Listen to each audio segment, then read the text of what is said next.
Hello and welcome. You're watching Dan Explains. I'm Dan. Okay, yeah. Electric cars only suck in certain areas. This isn't a rag on electric cars video. With that out of the way, how do they suck? I'm sure most of you already have an idea of how good or bad you think electric cars are. I'm probably not going to change your mind on them, and in fact, I'm not trying to do that. There are, however, areas where electric cars, also known as EVs, really do suck.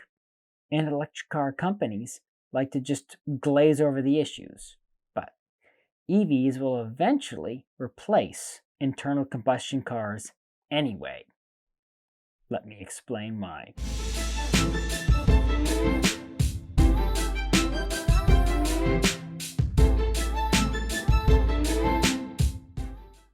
So first off, I'm not for or against electric cars. I don't own one because they don't fit my needs well, and the ones that are closer to fitting my needs are outside my budget for a car and still don't quite get there. To avoid any Tesla fanboys accusing me of bias, let me just first go over some things EVs are better at than internal combustion cars, often affectionately called ICE cars by the EV community. For now, Teslas are pretty much the best EVs on the market because Tesla has a much bigger incentive to make their EVs better than most other automakers' EVs since, well, that's all they sell. So I'm going to be doing most of my comparisons between EVs and ICE cars using Teslas as the benchmark for EVs. A lot of people out there like to throw all EVs in the same bag to make them look bad. I'm not going to do that because I think Teslas are much closer to what all EVs would be like if the companies that were designing and making them actually took them seriously. Anyway, EVs do have some advantages over ICE cars. Firstly, of course, is less pollution. Yeah, I know. There's more pollution when you manufacture them, and you just move the pollution from the tailpipe, which is actually pretty clean these days, to dirty smokestacks at a power plant. Also, the waste is also harder to deal with. However, even when taking all of that into account, they're still cleaner. Even if your EV was charging completely on coal power plants, you'd still be cleaner than an ICE car after only driving around 80,000 miles. So, somewhat less than half the life of the car.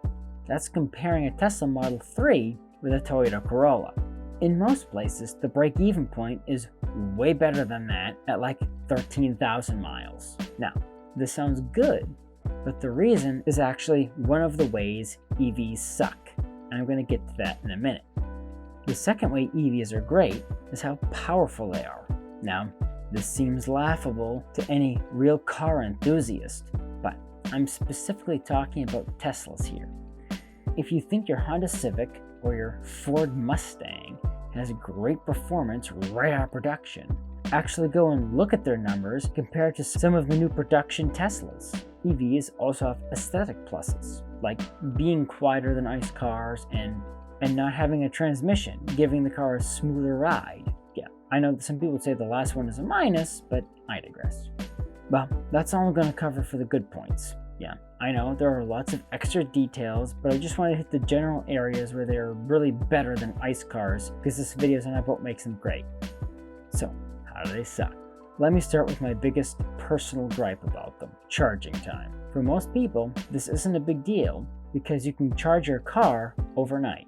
But I often go on long drives, longer than an even longer range car, ICE or EV, can do without refueling or charging.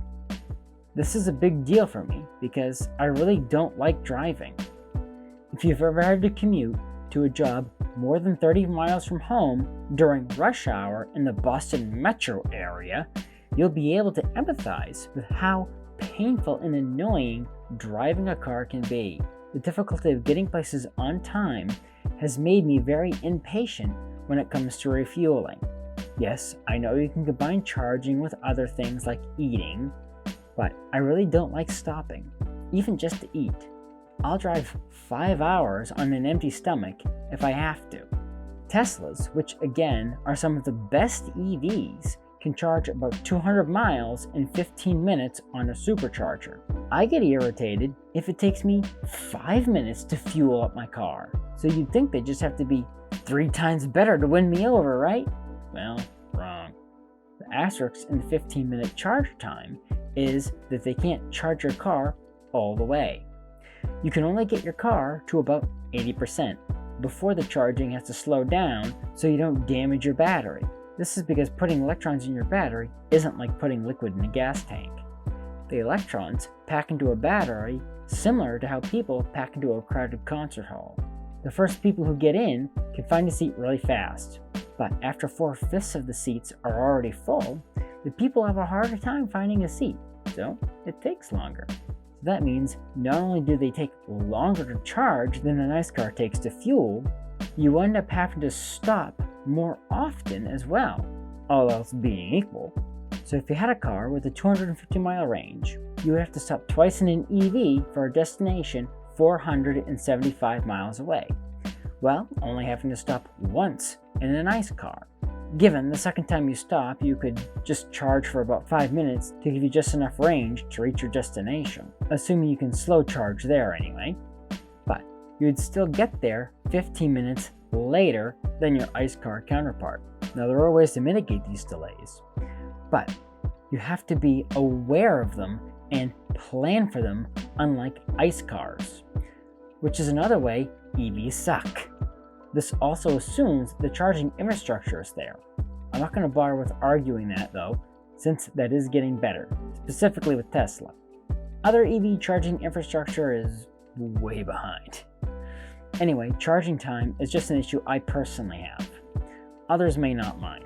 The big issue is, and this is what I hinted at earlier, even though ICE cars still beat EVs on range, EVs are kind of cheating to be even that good. How? EVs are made mostly of aluminum and plastic to make their bodies lighter than their ICE counterparts. Sounds like a good thing, but EVs are still very heavy, and that's because of their batteries. The battery for a Tesla Model 3, for instance, weighs over 1,000 pounds, or almost 500 kilograms. This is because batteries are not very energy dense. If you had an ICE car with the same weight of gasoline as a Tesla Model 3 battery, you'd have a car that can hold almost 170 gallons of gas. Can you imagine how far you could get with that much gas in your car? Even a jalopy that only gets 12 miles to the gallon would have a range of over 2,000 miles. You could drive from New York City to Florida and back without stopping, if your poor bladder could take it anyway. So when it comes to potential range, ICE cars can blow EVs off the highway. This is why I said EVs are cheating to look almost as good as ICE cars, at least when it comes to range. The reality isn't even close when you compare the two pound for pound. I'd go into comparing the volumes as well, but I don't want to go over time, and the metrics are similarly dismal. This is the case even considering that EVs are around 3 times more efficient using fuel energy than ICE cars. So, why did I say earlier that EVs will still beat ICE cars? Is it because regulators will just ram them down our throats? Well, no. The reason is because internal combustion engines are a very mature technology. They're very near the limit of what's physically possible. EVs, on the other hand, are not a very mature technology yet. Both electric motors and batteries are very active areas of development. If you look at the progression of battery technology, the energy density of lithium-ion batteries alone has tripled since the early 90s, while the efficiency of vehicles that use internal combustion engines has barely changed in that time. And there are emerging battery technologies that could be many times better than that. So inevitably, an EV's honest range will reach and eventually probably even surpass ICE cars. Thank you for watching. If you like this video, please press the like button, subscribe to my channel, and ding the bell to get notified when I post new videos. Also, please support me on Patreon, link in the description. The more people support me, the more time I can dedicate to making videos like this one. So, until next time, have a great week.